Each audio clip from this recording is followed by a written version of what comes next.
अस्सलामुअलैकुम। Straight talk में खुश आमदीद। आपके साथ मैं हूं आयशा बख्श। पंजाब का आईनी और सियासी बहरान किसी एक करवट पर बैठता दिखाई नहीं दे रहा। 24 घंटे से ज्यादा का वक्त गुजर चुका मगर ताहाल परवेज इलाही को डी नोटिफाई नहीं किया जा सका। अब तो वाज़ेह तौर पर ऐसी इत्तलात भी आ रही हैं कि गवर्नर की कानूनी टीम ही उनको परवेज इलाही को डी नोटिफाई करने से रोक रही है, क्योंकि उस सूरत में परवेज इलाही को अदालत से रिलीफ मिल सकता है। क्या गवर्नर पंजाब और विफाकी हुकूमत, जिसके वज़रा गुज़िश्ता रोज परवेज इलाही को किसी भी वक्त डी नोटिफाई करवाने के बुलंद बांग दावे कर रहे थे, वो एक पेज पर नहीं है? तो फिर इस सारी सूरत हाल में ये सवाल किया जाना वाजिब है कि अब इस बहरान से निकलने का क्या रास्ता रह गया है। स्पीकर पंजाब असेंबली तो वाज़ेह कर चुके हैं कि पंजाब असेंबली कल तहलील नहीं होगी, ये मामला जनवरी तक जाएगा। गोया जनवरी तक 12 करोड़ आबादी का यह सूबा इसी कश्मकश में रहेगा कि परवेज इलाही वजीर आला हैं या नहीं। इसी मामले पर पहला सवाल हमारे पैनल से रहेगा। पैनल में आज हमारे साथ शामिल हैं शहजाद चौधरी साहब, जैगम खान साहब। स्टूडियो में मेरे साथ ईसार राना और आसिम नसीर साहब मौजूद हैं। गुफ्तगू का आगाज करेंगे, सवाल आपके सामने रखेंगे कुछ इस तरह से। एतमाद का वोट लिया और ना ओहदे से हटाने की धमकी पर अमल हुआ। परवेज इलाही वजारत आला बचाने में कामयाब। गवर्नर पंजाब वजीर आला को डी नोटिफाई क्यों नहीं कर पा रहे? फोरम ओपन रहेगा, रीजंस आप देंगे कि आखिर बना क्या और ये हुई क्या है गवर्नर पंजाब के साथ। शहजाद साहब। आयशा, हम तो पहले दिन से कह रहे हैं कि देखिए कुछ सियासी हकायक हैं, और वो सियासी हकायक ये हैं कि इस वक्त पंजाब असेंबली के अंदर जो पीटीआई का इत्तेहाद है या जो परवेज इलाही को सपोर्ट करता है वो 190 वोट हैं। और कल जब 10 मेंबरान ने बैठ के परवेज इलाही के साथ ये वादा कर लिया और उसको वाज़ेह कर दिया कि वो परवेज इलाही के साथ खड़े हैं, तो वो गुंजाइश जो कि गालिबन जरदारी साहब को नजर आ रही थी वो भी खत्म हो गई, तकरीबन बिल्कुल बल्कि मुकम्मल तौर पर ख़त्म होगी कि शायद पीएमएलक्यू किसी भी तरीके से बट जाए और फिर कुछ वोट उनकी तरफ चले जाएं। पीटीआई के वोट उनको मिलने का सवाल ही पैदा नहीं होता, कानूनी तौर पर भी और वैसे भी। तो ये तो एक मामला हद ख़त्म हो गया। पीएमएलएन, मैं आपसे वाज़ेह तौर पर कह चुका हूँ कि इस सारी प्रोसेस में एक बैक सीट लेके बैठी हुई है। राना सना साहब बोलते रहे, वो जो दलानात करते रहे, वो प्रेशर बिल्डअप करते हैं, वो इसलिए प्रेशर बिल्डअप करते हैं ताकि जो पीटीआई है ये गलती करे या परवेज इलाही साहब, लेकिन वो भी शातिर लोग हैं, तेज तो लोग हैं, सियासी तौर पर बहुत समझ रखते हैं, तो वो जाहिर है कि ऐसा कोई गलत कदम उन्होंने नहीं उठाया। उन्होंने भी एक आराम से बैठे रहे और रिएक्ट नहीं किया गवर्नर साहब के ऊपर। तीसरी बात, गवर्नर साहब की कानूनी टीम उनको बता रही है कि गवर्नर साहब आप वीक विकेट पे हैं, आपके पास कोई सबूत नहीं है कि परवेज इलाही वो अपनी मेजॉरिटी खो चुके हैं। कैसे 190 वोट के साथ वो कैसे मेजॉरिटी खो सकते हैं? बल्कि आपको कानूनी सहारा लेना पड़ रहा है पीडीएम को या पीएमएलएन को कि उनके जो 15 अरकान थे वो किस तरीके से वोट आके, अगर वोट आता है तो किस तरीके से अपने मोशन के हक में वोट दे सकते हैं। तो ये वो मामलात हैं जिसकी वजह से मेरा ख्याल है कानूनी तौर पर, सियासी तौर पर, फिर क्रेडिबिलिटी यानी पब्लिक की जो परसेप्शन है वो भी बहुत इंपॉर्टेंट है। कब इलेक्शन होते हैं? अगले साल तो होने ही होने हैं, मई में हो जाए, अप्रैल में हो जाए या अगस्त में हो, जब भी हो, लेकिन ये होने ही होने हैं। एक ऐसी परसेप्शन क्रिएट की जाए जिसके अंदर के पीएमएलएन एक डिसरप्टर के तौर पर उभरे। यानी एक तो वो उनके ऊपर ऑलरेडी बहुत सारे सवालात हैं, उनकी क्रेडिबिलिटी को बहाल होना है, उस क्रेडिबिलिटी को बहाल करने की बजाय और सवालात अपने ऊपर उठा लिए जाएं। इसलिए गवर्नर साहब उसके ऊपर भी थोड़े से रेटिसेंट हैं, यानी पीछे कदम उठा के बैठे हुए हैं। तो मेरा ख्याल है ये तमाम चीजें। और चौथी बात, मेरा ख्याल है परवेज इलाही साहब के अलावा इस वक्त कोई और ऑप्शन भी ऐसा नहीं है जो कि, और मेरा नहीं ख्याल कि हमजा शहबाज इस तरह की असेंबली में आके कोई काम करना चाहेंगे जो कि एक जिसको फिर दोबारा से तरपट किया जा सके या गलत उलट दिया जा सके। तो मेरा ख्याल है ये तमाम चीजें हैं जो कि सियासी तौर पर ये उनको एडवाइस करती हैं कि अभी जरा सब्र कर लीजिए, होगा क्या। छोटी सी बात खत्म करता हूं। अब अदम तावन जो है, नो कॉन्फिडेंस मोशन, अदम एतमाद जो है वो वोट पहले हो जाएगा जब भी असेंबली मिलती है, हफ्ते को हो, जब भी हो, और जब वो हो जाएगा तो जो 6 माह के लिए रिप्रीव मिलेगा चीफ मिनिस्टर को, कोई उनके खिलाफ अदम एतमाद या एतमाद का वोट कहने का नहीं कहा जा सकता। तो ये बजाते खुद एक स्टेबिलिटी है जो कि परवेज इलाही की जिंदगी में आती है। क्या पीटीआई उसको स्टेबल होने देगी या नहीं, ये दूसरा सवाल है।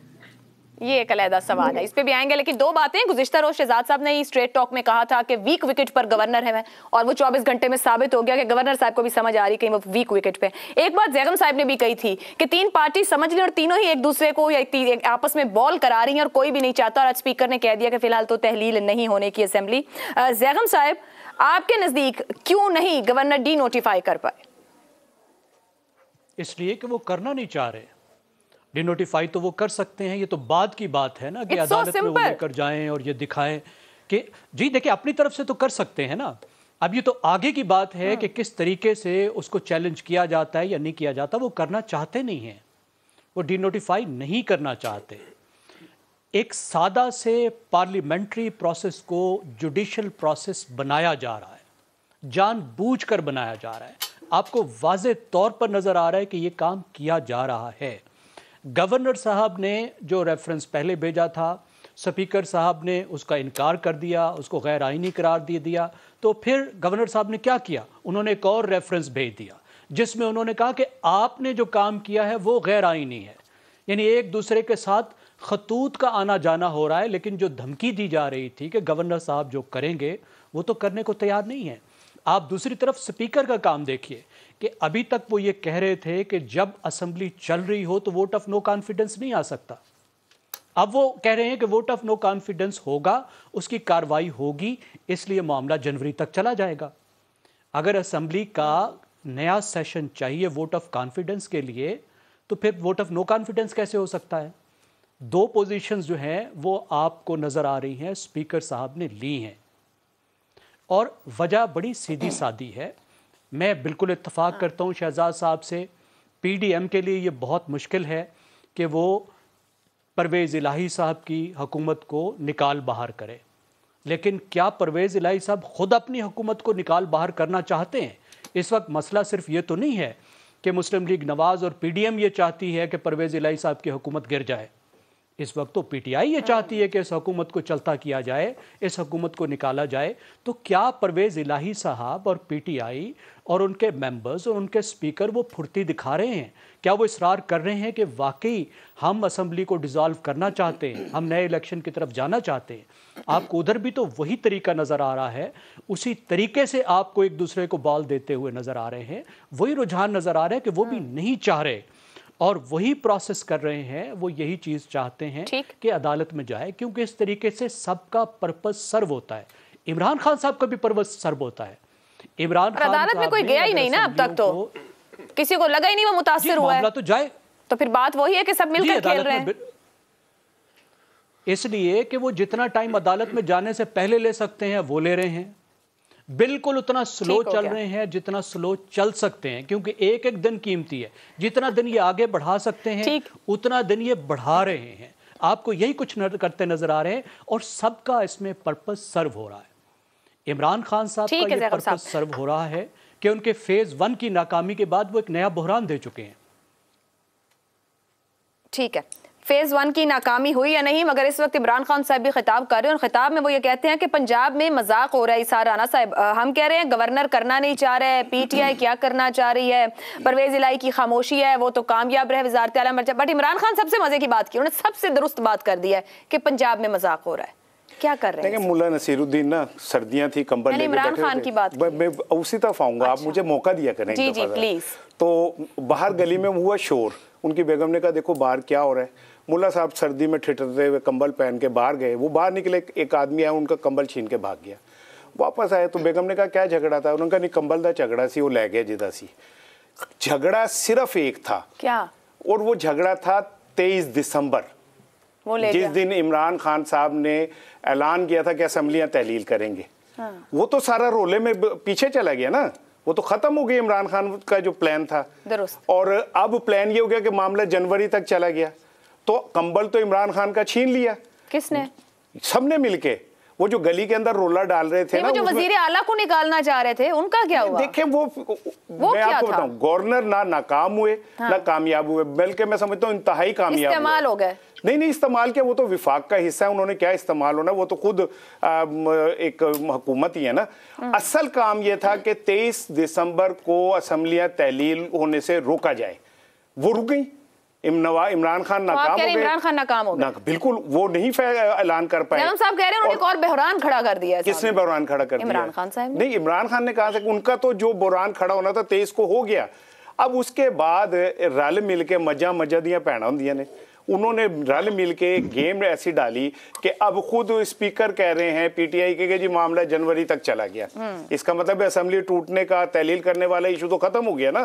जो पीटीआई का बेसिक स्टांस था वो तो खत्म हो गया। अब जनवरी में जाके क्या होता है, वो क्या नहीं होता, ये तो आने वाला वक्त बताएगा। पाकिस्तान होनी और अनहोनियों का एक मुल्क है। ठीक, कभी कभी आपको ऐसा लगता है कि जो सामने यूं नजर आ रहा होता है वो ऐसा लगता है अभी होने लगा और नहीं होता, और जो नहीं नजर आ रहा होता वो हो जाता है। और ये यकीनन इस सारी गेम को जिस तरह डिजाइन किया गया है और जिस तरह खेला जा रहा है, ये कोई अचानक एब्रप्ट नहीं हो रहा कि अचानक ये सारा कुछ हो रहा है। डिजाइन कर रहे हैं। ये सारा कुछ एक बाई डिजाइन सारा कुछ चल रहा है, जिसमें परवेज इलाही साहब की भी आशीर्वाद शामिल है, नून लीग की भी शामिल है, बल्कि किसी हद तक खुद इमरान खान की फेस सेविंग इसी में थी कि वो परवेज इलाही असेंबलियां नहीं तोड़ना चाहते थे और एक नया क्राइसिस जन्म लेना था। वो इस सारे इमरान खान साहब तो आज भी वही बात कर रहे हैं। वो कहते हैं अदलिया इदारों एस्टेब्लिशमेंट से कह रहा हूं इलेक्शन ना करवाया तो मुल्क हाथ से निकल जाएगा। वो अब ये कह रहे हैं ना करवाया। पहले वो कह रहे थे कि मैं असेंबलियां तोड़ूंगा हर हाल में।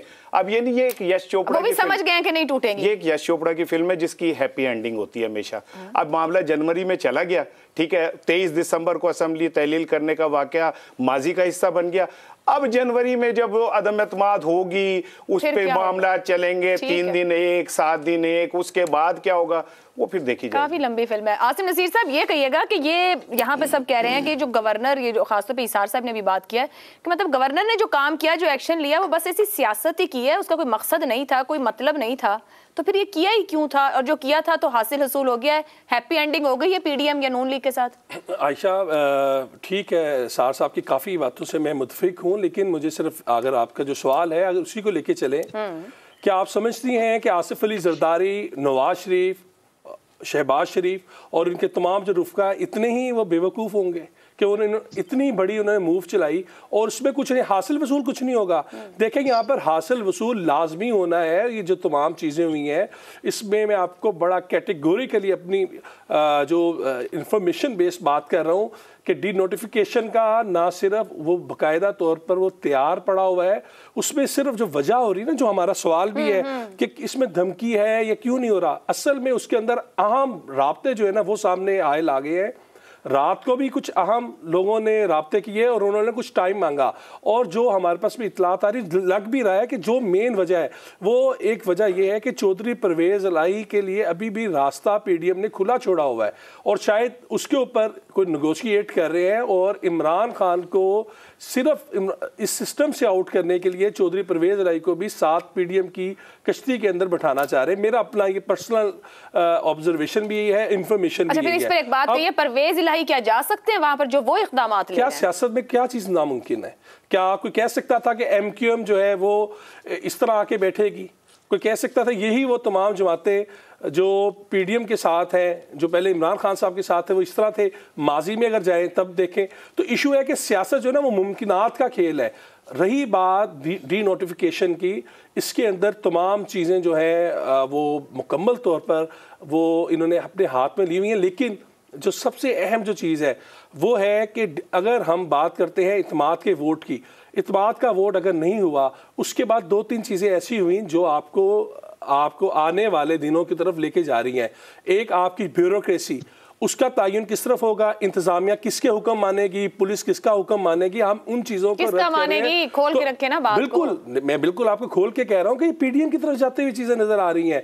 उन्होंने जो तमाम चीजें, परवेज इलाही अभी नहीं जा रहे इधर ही। अभी देखिए, अभी परवेज, मेरी अपनी राय है कि परवेज इलाही ने शायद वो स्पीकरशिप पे वापस आना नहीं चाह रहे। मेरी अपनी जो इसके अंदर जो स्पीकरशिप की दी थी उन्हें ऑफर जो है स्पीकरशिप की है, वो वजीर आला से नीचे आना नहीं चाह रहे, लेकिन दरमियान में जो अहम लोग बैठे हैं वजीर आला नहीं बनाना चाह रहे। ये अहम लोग कौन है? वो थोड़ा सा बातचीत करा रहे हैं क्या इनकी? देखिए, अहम लोग आपको पता है कि आपको हर तरह के अहम लोग होते हैं, आप भी बहुत अहम है दरमियान में, राब्ताकार आप भी, कोई राब्ताकार भी हैं दरमियान में जो इस वक्त काफ लीग और खामोशी थी कल से काफी ज्यादा। बिल्कुल, देखिए इसके अंदर काफी ज्यादा है। और इत्माद के वोट के अलावा सबसे बड़ी बात और सबसे रेलिवेंट जो बात की ना वो इसार साहब की थी कि जो असम्बली को तहलील करना था, वो मामला खत्म हो गया है। ठीक है। और इसमें आपकी आगे जो चल के जो मर्जी इसके आपको रिजल्ट नजर आए, लेकिन जो पहला मार्का था शायद पीडीएम उसमें कामयाब है। ठीक है आसिम, पीडीएम कामयाब है या नहीं, पर दरअसल जमीनी हकीकत क्या है, ये सियासतदान जो कर रहे हैं सब कुछ एक तरफ छाए ये होंगे हर जगह पे, लेकिन हमारी दरअसल इस वक्त हकीकत क्या है, जरा इस पर नजर डालते हैं। सियासतदान जहां एक जानिब असेंबलियों को तोड़ने और बचाने के खेल में लगे हैं, तो वहीं दूसरी तरफ सियासी अदम इस्तेहकाम के बायस मुल्क की माशी सूरत हाल दिन ब दिन खराब होती जा रही है। इसका सीधा असर स्टॉक एक्सचेंज पर पड़ रहा है, जहां मंदी का रुझान चल रहा है। दिसंबर में स्टेट बैंक के पास गुज़िश्ता साल के दिसंबर में 17.8 अरब डॉलर के ज़खायर थे, जो इस साल दिसंबर में 6.7 अरब डॉलर की सतह पर आ गए हैं, जिससे बमुश्किल एक महीने की दरामदात हो सकती है। शायद यही वजह है कि स्टेट बैंक एलसीज खोलने की इजाजत नहीं दे रहा है। उधर आईएमएफ प्रोग्राम के नए जायजे में ताखीर होने की वजह से सूरत हाल मजीद खराब हो सकती है। 1.18 अरब डॉलर की किस्त के अजरा के हवाले से स्टेट बैंक और आईएमएफ हुक्काम के दरमियान ऑनलाइन भी बातचीत जारी है। पाकिस्तान को बाकी मालियाती साल के लिए यानी कि अगले 6 महीने में कम अज कम 13 अरब डॉलर की कर्जे की किस्त भी वापस करनी है, लेकिन ये बात वाजे नहीं कि इसे दो तरफा या बैनुल अक़वामी मालियाती इदारों से कब फंड्स मिलेंगे, जिसने डिफॉल्ट के खदशात को बढ़ा दिया है। इसके साथ साथ जो इस साल का सैलाब रहा तबाहकुन, उस बायस ज़राअत और इंफ्रास्ट्रक्चर को शदीद नुकसान पहुंचा है और उसका तखमीना 30 अरब डॉलर है। यह है हमारी ज़मीनी हकीकत। इसी मामले पर सवाल रखेंगे आप सबके सामने। सियासी अदम इस्तेहकाम, पाकिस्तान स्टॉक एक्सचेंज में शदीद मंदी, 100 इंडेक्स और मार्केट की कैपिटलाइजेशन साल की कम तरीन सतह पर बंद। क्या मौजूदा माशी दलदल से निकलने का वाहिद रास्ता मीसाक़े मईशत ही है? हाँ और नहीं, आपके पास ऑप्शन है। शहजाद साहब, इनके अपने मसाइल हो, मामलात हो, मुकदमात हो, बातचीत हो, ये देखिए अभी आसिम भी कह रहे हैं कि बातचीत चल रही है, इनका मसला हल हो जाता है। जहाँ मईशत और इस मुल्क के मामलात की बात हो, वहाँ ये बैठने को तैयार नहीं है। इससे भी बदतर हालात थे इस साल तो, जबकि ये बल्कि पिछले 2-3 साल से, जबकि पार्लियामेंट बिल्कुल गैर फाल हो गई थी और एक और फरीक को आना पड़ता था किसी किस्म की लेजिस्लेशन जिसका कि कौमी मामलात पर असरअंदाज होता था। जैसे कि एक हमारे ऊपर वो जिसको चल रहा था बहुत बड़ा केस, उसका मामला था, रिकॉर्डिक वगैरह, ये तमाम चीज़ें इस पर असरअंदाज होना पड़ता था और लेजिस्लेशन करवानी पड़ती थी। तो ये तो एक उसकी बात कर लीजिए, और बाकी मीसाक देख लेते हैं। कौन सा मीसाक जो हुआ उसके ऊपर अमल हुआ? मिसाक जमहूरियत जब हुआ तो उसके ऊपर किस किस शक पे अमल हुआ, कितनी जल्दी टूट गए एक दूसरे के साथ उसके बाद, और फिर उसके बाद नए प्लेयर्स आते हैं, क्या वो भी उस जमहूरियत का हिस्सा है? आज पीटीआई जो है वो एक बहुत बड़ा पार्टी पॉलिटिकल रोल अदा कर रही है, वो इस मिसाक जमहूरियत अगर वो किसी शक्ल में एग्जिस्ट करता है तो उसका हिस्सा नहीं है। सबसे बड़ा मिसाक जो था वो आइन है आपका, उस आइन की कितनी जुजियात और कितने शिकों पे आप अमल करते हैं और कितनों को बिल्कुल सिलेक्टिवली इग्नोर कर देते हैं। तो मेरा ख्याल है कि ये मिसाक से ज्यादा नीयत की बात है। अलबत्ता आपके सवाल का ताल्लुक चूंकि मईशत के साथ है और मैं बड़ी क्लियरली अपने अंदाज में अपने तरीके से आपको बयान करता हूँ। हमारा पाकिस्तान का सबसे बड़ा मसला है इस वक्त जो कर्ज का पहाड़ बोझ बन के हमारे ऊपर बैठा है, और हमारा हर पैदा होने वाला बच्चा कम से कम 2 से 2.5 लाख के बीच में कर्ज लेके पैदा होता है। उसका कुछ हल ढूंढना है। पाकिस्तान के पास कोई हल नहीं है और उसकी वजह से हम डिफॉल्ट की तरफ जा रहे हैं। एनर्जी जो जिसके अंदर सर्कुलर डेट की अब जो वैल्यू है वो 5 खरब के करीब पहुंच चुकी है उसको क्यूमुलेटिवली जब देखा जाता है, तो मेरा ख्याल है कि उसको हल करने का और कोई तरीका, कोई सोच नहीं है उसकी तरफ। तीसरा, पब्लिक सेक्टर एंटरप्राइजेस, ये जो हमने कोई 200-250 गवर्नमेंट के अदारे बना रखे हैं, इनको प्राइवेटाइज करने की सोच आप करके देख लीजिए। कोई कुछ बोलेगा, कोई कुछ बोलेगा, कोई अपनी सियासत चमकाने के लिए उनको पकड़ के रखना चाहता है। अगर मीसाक करना है, अगर किसी में काबिलियत है, तो इन 3-4 चीज़ों पर करके देख लीजिए। और फिर उसके बाद जिस तरीके से हम ज़मीनों को एक रियल एस्टेट के कारोबार में ज़र्री ज़मीनों को चेंज किए जा रहे हैं, इसके ऊपर भी कुछ ना कुछ गो के वो अगला सवाल है आपका। लेकिन बहरहाल ये एक ऐसे अवामिल है जिनको कि किसी भी मीसाक के अंदर करने की ज़रूरत है। क्या दमखम है? क्या पॉलिटिकल बेस को डिस्टर्ब करके इन मामलात को देखना है? क्या अपनी जो फंडिंग जहां से आती है जिन बड़े बड़े मगरमच्छों से, उनसे बच के अपनी मिसाक और कौम की मईशत की तरफ चलने की कोई उनमें हिम्मत है? मेरा ख्याल है ये वो चीज़ें हैं जो कि आपको किसी मिसाक के पाल या गैर पाल होने की तरफ लेके जाएंगी। मेरा ख्याल आपका सवाल चूंकि हाँ और नहीं में, नहीं, ये नहीं हो पाएगा क्योंकि इनमें वो सियासी बसीरत या सियासी जुर्रत नहीं है कि वो ये काम कर सके। सर ये एक बात होगी, क्या रास्ता ये है या रास्ता भी ये नहीं है? नहीं, रास्ता तो अकल का है जी, ये मिसाकों से काम नहीं होते। और ये नीयत का है, अकल और नीयत का। क्या समझ है? मेरी नजर में समझ होनी चाहिए। नीयत है या नहीं, मेरे ख्याल में नीयत के अंदर खोट है। जी ज़ैगम साहब, आप क्या समझते हैं, क्या जिस मुआशी दलदल में हम हैं रास्ता मीसाक़े मईशत है, या फिलहाल नीयत या बुनियाद की बात की जाए कि वो अकल ही नहीं इस्तेमाल कर सके? आयशा साहब, मुझे 1-2 मिनट एक्स्ट्रा दीजिएगा ताकि मैं अपना आर्ग्यूमेंट मुकम्मल कर लूँ। बड़ा कम्प्लेक्स आपका सवाल है और बहुत अहम सवाल है। देखिए, जो स्टॉक मार्केट होती है एक ऐसी मार्केट है जो एंटीसिपेटरी है, जिसकी आगे की तरफ नज़र होती है। स्टॉक मार्केट में जो इस वक्त तबाही आ रही है, ये सिर्फ इस वक्त की हालत को जाहिर नहीं कर रही, बल्कि ये आने वाले ख़तरात की तरफ भी इशारा कर रही है, क्योंकि स्टॉक मार्केट मुस्तकबिल पर नज़र रखती है। अब इसकी जो वजूहात, 2 सबसे बड़ी वजूहात इस वक्त हैं। एक तो हमारा सियासी बहरान है, और दूसरी ये बात कि पाकिस्तान IMF के 9वें प्रोग्राम में इस वक्त बाहर है और 9वां प्रोग्राम पाकिस्तान का रुका हुआ है। ये 2 सबसे बड़ी वजूहात हैं।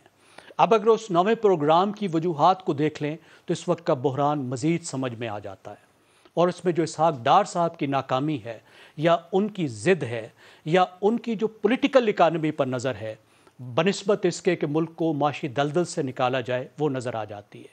सबसे पहली बात और सबसे पहला मसला IMF के साथ आपका है एक्सचेंज रेट का।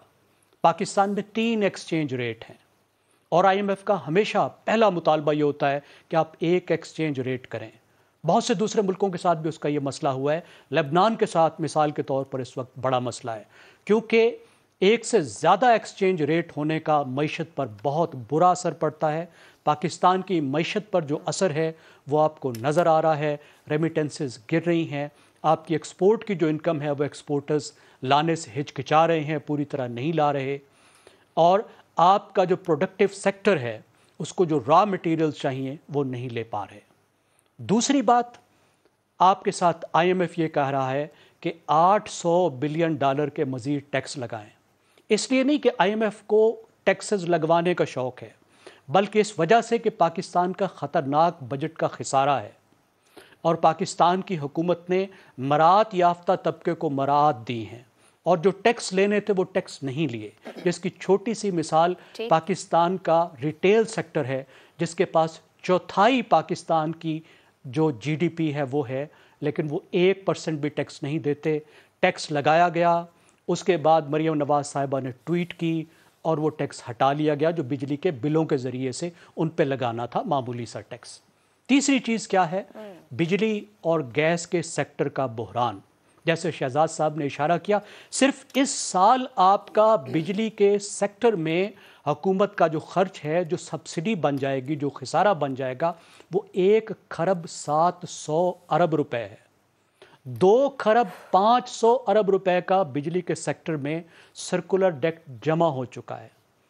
1 खरब 500 अरब रुपए का गैस में सर्कुलर डेट बन चुका है, जो पिछली हुकूमत से शुरू हुआ, उससे पहले नहीं होता था। तो IMF आपको कहती है कि आप इनके रेट्स बढ़ाएं, और वो भी बहुत महंगा काम है। अब जब ये सारे स्टेप्स लेंगे, जो लेने पड़ेंगे, ये छींका टूटेगा, तो महंगाई का एक नया तूफान भी आएगा, क्योंकि ये इक़दामात बर वक्त नहीं किए जा रहे। अब इसके पीछे बुनियादी वजह क्या है? बुनियादी वजह यह है कि आप $80 बिलियन की इंपोर्ट्स करते हैं, $30 बिलियन की एक्सपोर्ट्स करते हैं। अब आखिर में मुझे इजाज़त दीजिए मैं मीसाक के बारे में बात कर दूं। मीसाक मईशत की ज़रूरत है, लेकिन सिर्फ सियासी जमातों को नहीं, क्योंकि इस वक्त की मईशत के जो बेनिफिशरी सिर्फ सियासतदान नहीं हैं, पाकिस्तान की पूरी अलीट है। हमारी अलीट को एक माशी मीसाक मईशत की ज़रूरत है, ड्राइंग बोर्ड पर ले जाने की ज़रूरत है, प्रोडक्टिव सेक्टर्स पे तवज्जो देने की ज़रूरत है, फॉरेन डायरेक्ट इन्वेस्टमेंट के लिए इक़दामात करने की ज़रूरत है। ज़ैगम साहब, मुझे इजाज़त दीजिएगा, ब्रेक की तरफ जाना है। अगर कुछ रह गया तो मैं आपसे लेती हूँ। एक ब्रेक के बाद वापस आ स्ट्रेट टॉक में एक बार फिर खुशामदीद। गुफ्तगू का सिलसिला आगे बढ़ाएंगे। सवाल हमारा यह है कि मौजूदा माशी दलदल से निकलने का वाहिद रास्ता मीसाक मईशत ही है। शहजाद साहब कहते हैं कि उससे पहले नीयत की ज़रूरत है अगर इन मामलात को हल करना हो, और मीसाक मईशत ही है। ज़ैगम साहब की राय है।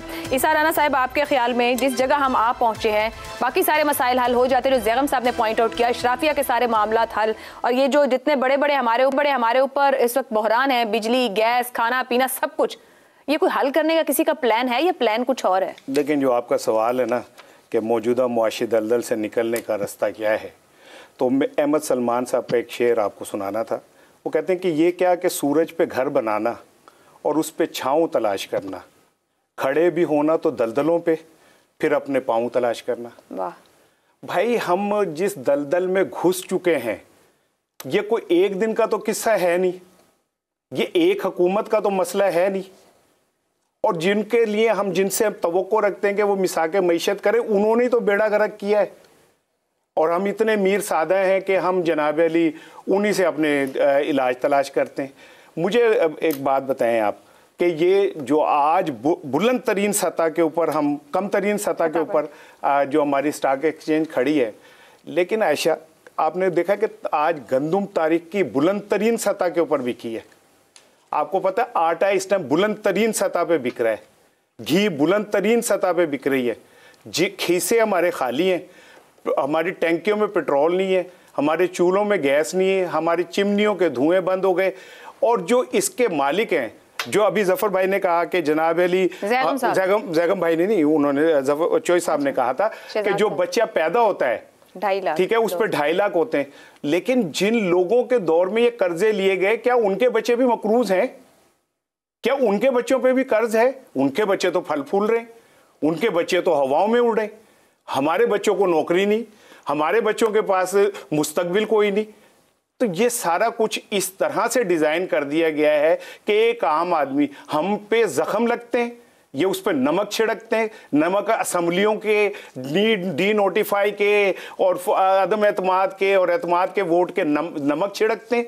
और उसके बाद जब हम रोते पीटते हैं, खजाने में इतना ही कुछ नहीं तो 76 रुकनी काबीना, यहाँ आज इधर लैंड क्रूजर आ रही है, उसके लिए गाड़ी आ रही है, उसके लिए गाड़ी जा रही है, बिजली पानी गैस इनको भी फ्री ना दिया जाए, सब खत्म किया जाए। नए नए तैयारों की डील हो रही है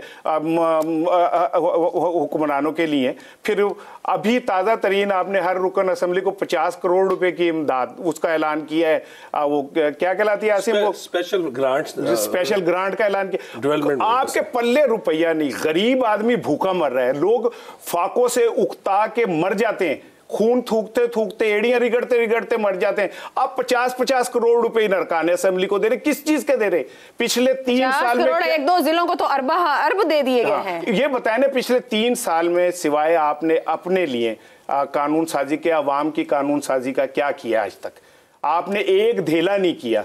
लेकिन अफसोस इस बात का है कि ये जो ऊपर बैठा हुआ एक पूरा, मैंने जो अभी आपको आयशा पहले बात की थी ना कि ये जो असेंबली वाला ड्रामा हुआ है, ये परवेज इलाही, मुस्लिम लीग नून और पीटीआई मिलके किया। उन्होंने तीनों अपनी अपनी फेस सेविंग करके बैठ गए, ठीक है। और गरीब आदमी जो 12 करोड़ आप मुसलसल कहती हैं पंजाब के लिए, 12 करोड़ जो पंजाब के अहले पंजाब के लोग हैं, उन बेचारों का कसूर क्या है? ठीक है, वो सही लोग नहीं भेजते ना ऐवान में। आसिम साहब आपकी तरफ आऊं, ये जो बात हो रही है, फिर तो ऐवानों में बैठे लोगों के लिए तो सब कुछ मुयस्सर है। ये इजलास मुस्तकिल चले जा रहा है, एक सेशन 37 मिलियन में पड़ रहा है, यहाँ पर कंटिन्यूस इजलास चल रहा है, चलाई जा रहे हैं जी। हम क्यों खत्म करें जी? हम महफूज नहीं तो फिर कोई भी महफूज ना बचे। ये 37 मिलियन आपने थोड़ी रकम बताई, इससे भी ज्यादा का पड़ रहा है। ये जो खासतौर पर पिछले 6-7 माह का जो, तो हम इस माशी दलदल में फिर इन ऐवान वालों की वजह से 1 अरब रुपए 1 बिलियन प्लस का ये आपको इस पर ये टीका लगना है सिर्फ पंजाब असेंबली के इन सेशंस का, जो कि अभी तमाम हुआ।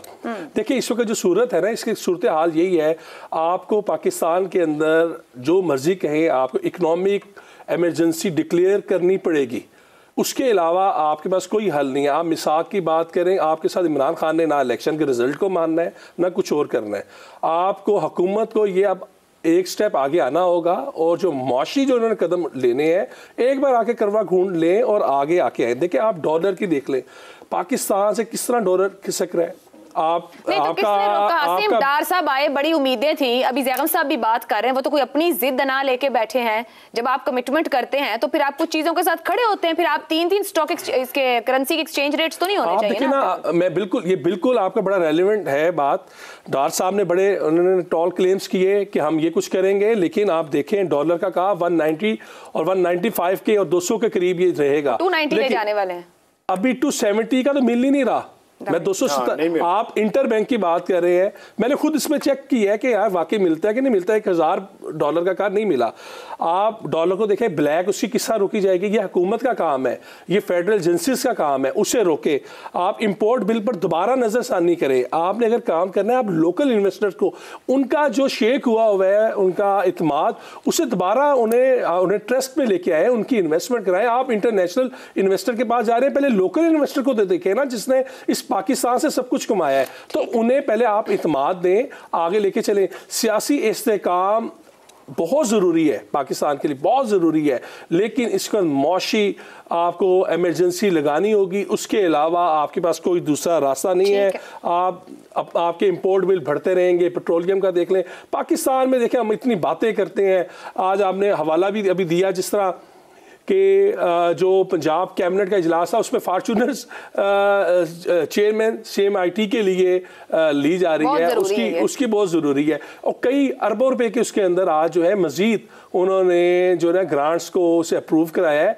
तो एक तरफ आपके पास पैसा नहीं है, एक तरफ कहते हैं वफाक आपको पैसे नहीं दे रहे, हम आवाम को दे नहीं पा रहे। आप अपने ब्यूरोक्रेट्स को आप उन्हें लगा रहे हैं, उनके पर आप सियासतदान अपनी जेब को भर रहे हैं। तो भाई आवाम का क्या करना है? यहाँ पे उन्होंने फेंक दिया, बस चले जाएं, याद रह जाए। तो आपने पैनल की बात, तो इलेक्शन में नहीं आने, जो लग रहा है, जो हालात बन रहे हैं इलेक्शन में नहीं आने, जो देखिए किस तरह होंगे। जितना लंबा हाथ को डाल सकता है, कौन पैसे देगा? आयशा, कौन देगा पैसे? कहां से पैसे आएंगे? अगर इन्होंने इलेक्शन लड़ना होगा तो लड़ लेंगे और उसके पैसे भी आएंगे। यहाँ गुफ्तगू हो रही है माशी इमरजेंसी की, अभी सवाल उठ रहा है कि हुकूमत के करने के काम है, मगर क्या हुकूमत के पास पॉलिसी नहीं या कैपेबिलिटी नहीं? ये भी बड़े अहम सवाल। एक ब्रेक लेते हैं, ब्रेक से वापस आएंगे तो बात करेंगे जब अपने काम करने हो तो सब हो जाते हैं और कैसे होते हैं, इस ब्रेक के बाद। स्ट्रेट टॉक के आखिरी हिस्से में एक बार फिर खुशामदीद कहेंगे।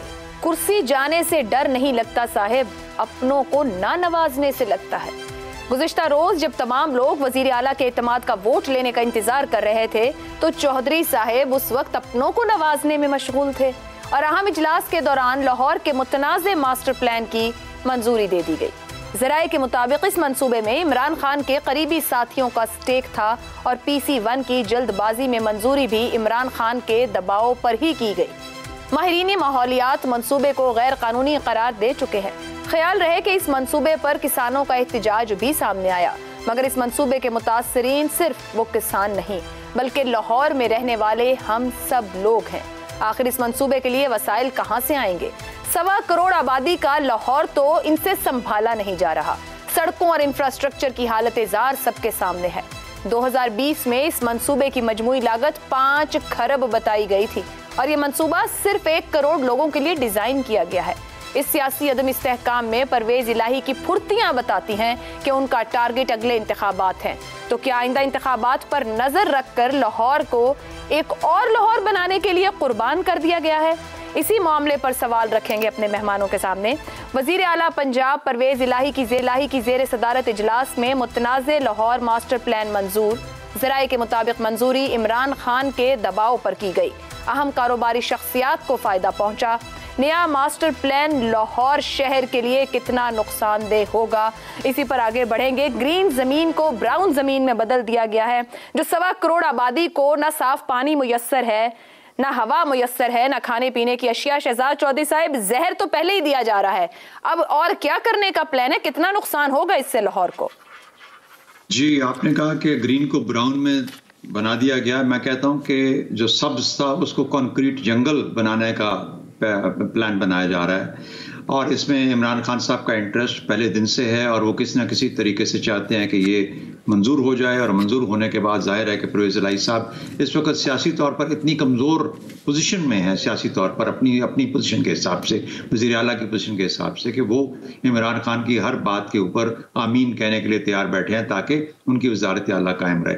क्या वो यकीनी तौर पर अपने दिल में भी यकीन रखते हैं कि यही तरीका है? जिम्मेदार आदमी है, ज़मीन में बोया खाते हैं, अपनी ज़मीनों से खाते हैं, इसलिए मेरा नहीं ख्याल कि ये उनका यकीन हो सकता है। ये क्विक बक बनाने का या तेज़ पैसा बनाने का जरिया तो हमारे यहाँ डेवलप हो चुका हुआ है, लेकिन जब हमने इसको एक इंडस्ट्री डिक्लेयर कर दिया, रियल एस्टेट को, इस किस्म के मामलात को, बेशक हमारी ज़रूरियात हैं, लेकिन जब हमने अपनी खुराक को छोड़ के छतों के लिए कोई मामलात बनाने शुरू किए और ये छतें फ्री नहीं हैं, तो उसके बाद हमने ये देखा कि हमारी खुराक के भी मसाइल पैदा हो गए। तो मेरा ख्याल है कि कहीं ना कहीं पे पेरिस के नया पेरिस नहीं बना, लंदन के लिए नया लंदन नहीं बना, न्यूयॉर्क के लिए नया न्यूयॉर्क नहीं बना। लोग उन अपनी जो एसेट्स हैं उनको कायम दायम रखते हैं, उनको बेहतर करते हैं, उनको हेरिटेज का अपना हिस्सा बनाते हैं और उनके साथ रहते हैं। हम हैं कि शहर पे शहर बसाए जा रहे हैं। दो चीज़ों की ज़रूरत है, एक ये कि पॉपुलेशन के ऊपर काबू पाया जाए। पॉपुलेशन जिस बेहंगाम तरीके से बढ़ रही है पाकिस्तान के अंदर जिस किस्म की भी रिसोर्सेज हैं ये कम पड़ जाएंगी, और अगर हमारा माशी मसला है तो ये सबसे पहला और बड़ा माशी मसला है। नंबर 2 मसला ये है, हदूद मुतय्यन कर दी जाए कि अगर लाहौर शहर है, इस्लामाबाद रावलपिंडी है या कराची है, तो उसकी हदूद ये हैं, शहर यहाँ पे है, उससे आगे ज़र्री इलाका शुरू हो जाता है, और ज़र्री इलाका किसी शक्ल में भी कभी शहर की हदूद में नहीं आना चाहिए, शामिल नहीं, चाहे जो कीमत कोई मर्जी लगा दे। उसके बाद तीसरा काम यह है कि अगर आप ये कर लेते हैं तो ज़राअत को फिर वो इंपॉर्टेंस दीजिए कि कम से कम आपको खाना अपने घर से मिलता रहे। जब ये 3 चीज़ें कर लेंगे तो सस्टेनेबल एक इकॉनमी, सस्टेनेबल सोसाइटी बन जाएगी। मेरा ख्याल है ये वो मामलात हैं जहाँ फोकस करने की ज़रूरत है। बदकिस्मती से हमारी सियासत दूसरे को काना करने के लिए है। आज परवेज़ इलाही साहब ये काम कर रहे हैं, काने हो गए हैं किसके आगे? गालिबन इमरान खान के आगे, गालिबन दुनिया के आगे। और बाकी जब ये काम करेंगे तो फिर वो करना पड़ेगा इस काने होने की वजह से कि ये अच्छा जो भी इमरान खान साहब बोलेंगे साथ रह के चलना पड़ेगा उनके। और ये सियासी दाव पेच है जिसकी वजह से आप अपने अलाइनमेंट्स को सस्टेन करते हैं। तो ये बदकिस्मती है हमारे सियासी निज़ाम की। इसी बात को आगे बढ़ाते हुए जो शहजाद साहब बात कह रहे हैं कि 1.25 करोड़ की आबादी लाहौर शहर की है, और उसके बिल्कुल साथ जोड़कर एक और लाहौर यानी 1 करोड़ आबादी की जगह, जो इनकी वेबसाइट के ऊपर डिटेल्स हैं वो बताती हैं कि 46 किलोमीटर का प्रोजेक्ट है और 1,10,000 एकड़ इसके अंदर इस्तेमाल की जाएगी और 5 खरब मैंने कॉस्ट बता दी है। अब ज़ैगम साहब ये एक ऐसा मंसूबा है जिसके लिए माहिरीन माहौलियात और आबी माहिरीन ये कह चुके हैं कि पंजाब के लिए, अब मैं सिर्फ लाहौर की बात नहीं करी, तबाहकुन करार दिया है। जहर है इस वक्त लाहौर का एनवायरनमेंट, यहाँ सांस लेना, यहाँ बीमारियां मौजूद हैं। और आज की बात नहीं, गुज़िश्ता चंद सालों से स्लोली आहिस्ता आहिस्ता मामला इधर जा रहा है कि बच्चों के लिए मसाइल, खवातीन के लिए मसाइल, इस पर तवज्जो नहीं है, ना वो पैसा लगाने को तैयार है। और जो कमाएगा इससे, अब सवाल इस तरफ रखूंगी आपके लिए, 1250 में मरले की खरीदारी है, कल को लाखों करोड़ों में बेचेंगे, गरीब हर 2 सूरतों में मर जाएगा, यहाँ पे उसके लिए कुछ नहीं है। आपने आयशा साहिबा बिल्कुल ठीक कहा। मसला ये है कि जो हमारा तरक्की का मॉडल है उसमें वसाइल गरीबों से छीने जाते हैं और अमीरों को मुंतकिल किए जाते हैं। आपने ग्रीन को ब्राउन में कन्वर्ट करने की बात की। जो ग्रीन है वो कोड़ियों के मोल लिया जाता है और जो ब्राउन है वो जवाहरात के मोल बेचा जाता है। और जो जिनसे लिया जाता है वो इस मुल्क के गरीब लोग होते हैं और जो लोग बेचते हैं वो इस मुल्क की अशराफिया है। अब ये जो मास्टर प्लान है, अब वाज़े नज़र आ रहा है कि इसमें परवेज़ इलाही साहब और इमरान खान साहब उनके शागिर्द फ़ायदा उठाएंगे। जाहिर है सियासतदान हैं, ATMs पर उनकी दुकान चलती है, उनको इन्वेस्टर चाहिए। अगर इस वक्त वो इन्वेस्टर्स पर इन्वेस्ट नहीं करेंगे, उनको फ़ायदा बनाने की इजाज़त नहीं देंगे, तो कल को इतना बड़ा इलेक्शन कैसे लड़ेंगे? जो जुल्म होता है हमारे ख़ास तौर पे अर्बन डेवलपमेंट मॉडल पे, आप दूर जगहों को छोड़िए, बाकी दूर दराज वाले तो चीखते रहते हैं। इस्लामाबाद में जब नई हाउसिंग सोसाइटीज़ बनती हैं, जब गवर्नमेंट सेक्टर बनाती है, तो जो वहाँ गांव आबाद होते हैं उनको वहाँ पे बसने की इजाज़त नहीं दी जाती, उनको कंपनसेशन दूर दराज दी जाती है, उन अछूतों को अपनी बस्तियों में रहने की इजाज़त नहीं होती। इतना बड़ा इलाका होता है, उसमें छोटी सी बस्ती होती है, ज़मीनें उनकी, उनके आबाओ अजदाद की, लेकिन वो वहाँ नहीं रह सकते और गोलियां मार के ज़मीनें छीनी जाती हैं। जब D12 सेक्टर यहाँ बन रहा था, 2 लोगों को गोली मार दी गई और उसके बाद क्या होता है? वो होता है जो होने जा रहा है। रावलपिंडी रिंग रोड में किस तरह लोगों ने अरबों रुपया बनाया वो आपके सामने है। रावी अर्बन डेवलपमेंट अथॉरिटी में क्या हो रहा है, किसानों के साथ, जिन लोगों की ज़मीनें हैं उनके साथ क्या हो रहा है। और ये तमाम डेवलपमेंट 10% से कम, पहले तो ये है कि 1% से कम वो लोग जो डायरेक्ट बेनिफिशरी हैं, जो अरबों कमाएंगे, उसके बाद 5-10% वो लोग जो बेनिफिट करेंगे और जो यहाँ आके घर बनाएंगे और कारोबार करेंगे, उनको फ़ायदा। लोगों के लिए नहीं है ये। और ओवरऑल जो ये मॉडल है वो एक ऐसा मॉडल है जिसमें अपने तमाम वसाइल हम ज़मीन में दफन कर रहे हैं, प्रोडक्टिव सेक्टर्स की तरफ नहीं लेकर जा रहे। तो अब मजीद जब ये आएगा तो जब इसको हम मुताला करेंगे तो फिर आगे भी आप और हम इस पे गुफ्तगू करेंगे। अभी तो ये पॉइंट्स हैं। ठीक है, ये 2050 तक का मंसूबा है। मैं कुछ और फिगर्स रखते हुए साथ में फेरोजवाला की 400 एकड़ की ज़रई अराजी पर ये कहा जाए कि चढ़ाई की गई है और ये 11,000 खानदान, ये पहला फेज मुकम्मल करने के लिए 11,000 खानदान जो हैं वो बेघर होंगे। और ये वो ज़मीन है जो गंदुम, मकई समेत जहाँ कई सब्जियाँ उगाई जाती थी और जो लोग वहाँ रह रहे थे अरसा दराज से और खेती बाड़ी कर रहे थे। इसार राना साहब, जो अभी सबने बात सामने रखती, नुकसान ही नुकसान है, फायदा नहीं हो। जिस चीज ने अभी डेवलप अगले 20-30 साल में होना है उससे फायदा भी पता नहीं कौन उठाएगा। जो आज जिंदा हैं उनके लिए सोचने को तैयार नहीं है। आज मैं इसका ना थोड़ा सा आपको बैकग्राउंडर में चाह रहा था मैं दूं। जी जी कहिए। देखें, जब ये क्या LDA के वाइस चेयरमैन थे नईमुल हक साहब, उन्होंने जब ये प्लान शुरू हुआ तो उसमें जो बायलाइज बने उसमें उन्होंने कहा कि जो इसके बोर्ड ऑफ गवर्नर्स होंगे ना, अगर कोई उसमें से एक भी एतराज़ तक कर दे तो फिर ये तब तक जब तक उसका एतराज़ दूर नहीं होता ये मंजूर नहीं होगा। और इसकी मंजूरी के लिए तमाम बोर्ड ऑफ गवर्नर्स जो हैं उनकी मौजूदगी और उनकी अप्रूवल ज़रूरी है। अब जब ये परवेज़ इलाही साहब ने इसकी बड़ी उजलत के अंदर और बड़ी फुर्ती से उन्होंने इसकी वो दी तो आप हैरान होंगी कि ना उसमें नईमुल हक थे और ना सादिया सुहेल हमारी बहन है PTI की MP हैं, वो भी नहीं थी, वो बोर्ड ऑफ गवर्नर्स की मेंबर हैं। यानी ये अदपचद्दा सा काम करके उन्होंने फौरी तौर पे इसको मतलब यहाँ कोई आइन कानून ज़ाब्ता निज़ाम याद नहीं आता है। अब मैं बताऊं कि ये किया क्यों किया। इसका फायदा होगा लाहौर की 3 बड़ी शख्सियात को, कारोबारी शख्सियात, बड़ा नाम है उन 3 का, उन 3 को इसका बराह रास्त फायदा होगा। और जब ये बराह रास्त फायदा उनको होगा तो आने वाले इलेक्शन के अंदर जिन लोगों ने उन्हें ये फ़ायदा दिया है वो सारा जो उसका लोड है वो 3 शख्सियात जो हैं वो बड़ी उठाएंगी। अब ये सारा कुछ तो सामने आ गया आपके।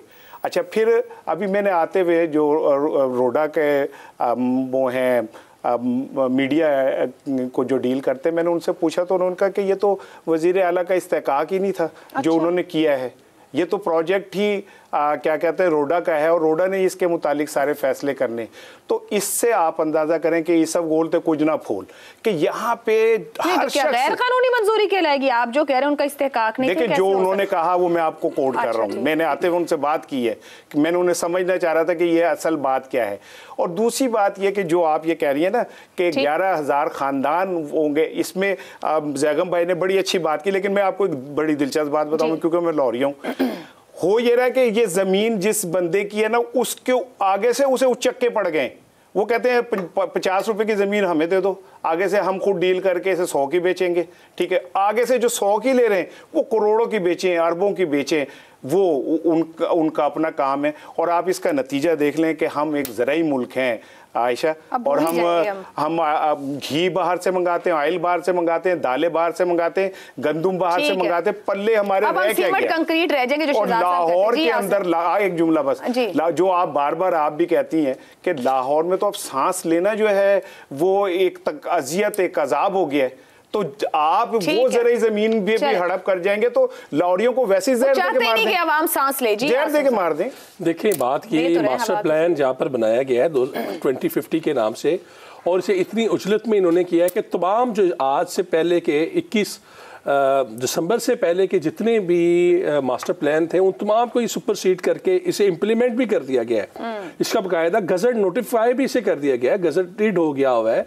तो इसमें देखें चीज़ें हैं कि आपकी जिस तरह शहजाद साहब ने बात की थी कि आप भाई आबादी का तनासुब तो देखें ना कि किस तरह आबादी फैलेगी, क्या होगा। और ये 46 किलोमीटर तो ये कह रही है, और जब ये निकलेगा तो प्राइवेट लैंड माफिया भी इसमें आगे आ जाएगा, तमाम चीज़ें आपके सामने होंगी। तो ये 46 से भी कई गुना आगे बढ़ेगा। 46 किलोमीटर है जी। और आप बात कर रही हैं कि इसकी कॉस्ट के ऊपर आपने 6 खरब कहा, तो मल्टीप्लाई से करें कि जब 2020 के जो उनकी वेबसाइट पर अपडेट आप इसके ऊपर करें, ये तो कई खरबों का प्रोजेक्ट है। लेकिन देखें लाहौर के मसाइल क्या है, अवाम के मसाइल हैं, उन्हें यहाँ पर बुनियादी सहूलतें मिलनी चाहिए, वो तो मिल नहीं रही। जा रहे हैं, आप पीने का पानी नहीं प्रोवाइड कर पा रहे। लाहौर में शायद ही अब कोई ऐसा घर होगा जहां पर मिनरल वाटर नहीं जा रहा होगा, यहाँ ट्रीटमेंट वाले वो लोग खरीद नहीं रहे होंगे, अफोर्ड कर सकते। तो देखिए गरीब बंदा भी, वो भी बेचारा वो छोटी बेकरी में जाके लोकल जहाँ पर लोगों ने फलाई इदारों ने प्लांट लगाए हैं वहां से पानी भर के पी रहे हैं। इसका मतलब है गवर्नमेंट तो फेल हो गई ना, तो गवर्नमेंट ने आपको पीने का पानी तक नहीं दे रहे और आप मुतनाज़ा कर रहे हैं, आप आपकी तमाम जो आपकी जमीन है आप उसे खत्म कर रहे हैं। ठीक है, ठीक है, बहुत बहुत शुक्रिया। चारों मेहमानों का गुफ्तगू आपने सुनी। दे सकते हैं, इजाजत दीजिए, अल्लाह हाफ़िज़।